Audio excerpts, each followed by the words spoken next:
Hello neighbor, this is Curt with eTrailer, and today we're going to take a look at the Thule platform bike rack on our 2025 Toyota Sienna.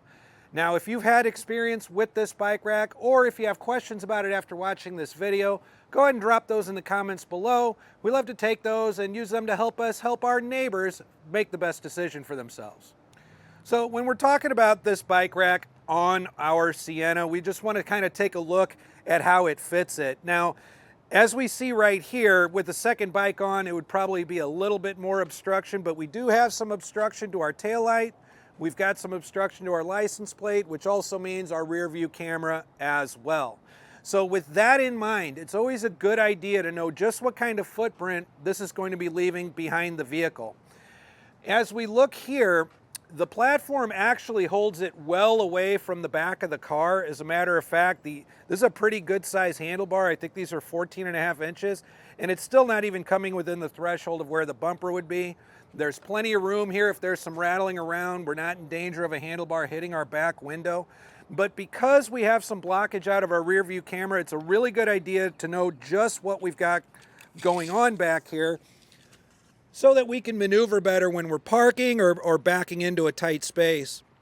So from the bumper to the furthest part of the rack, we're at about 38 inches. So just keep in mind, you got a little over 3 feet of extra stuff back here behind your bumper, just to be conscious of that.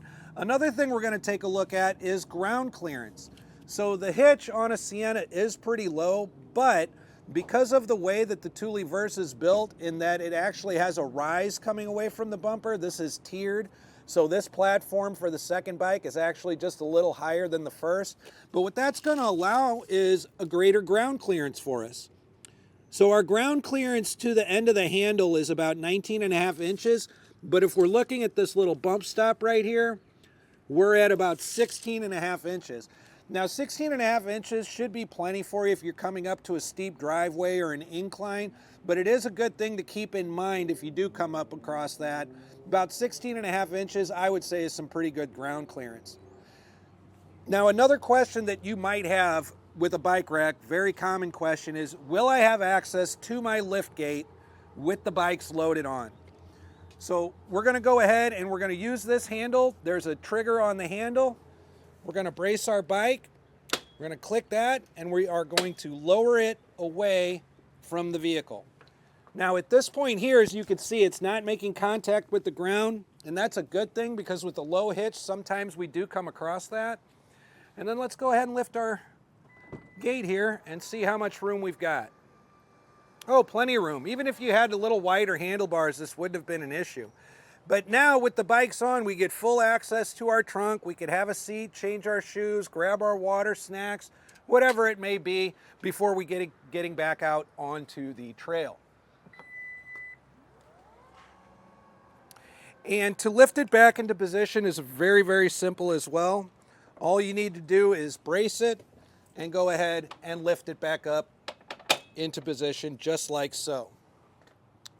Now, the other thing you might be wondering is, what am I going to do with it when I'm traveling without a bike? How is that going to affect things? Well, first and foremost, there are a couple of really good features to this bike rack. There is an included cable lock that is key to like here to the lock that we find down in our hitch. All of this is added security measure, but with this included cable lock, it is big enough to loop around 2 bikes, but we'll just go ahead and remove this first. Now, this is a wheel-mounted bike rack.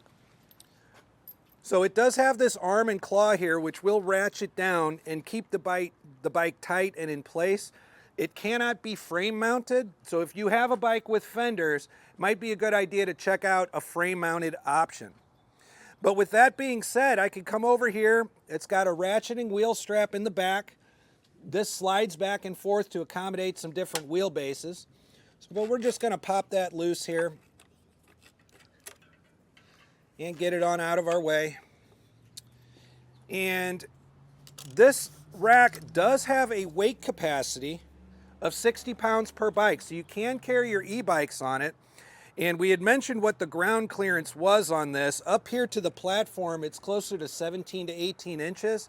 And if you have trouble lifting a bike at 50, 60 pounds up and down, there is an available ramp to go with the Thule.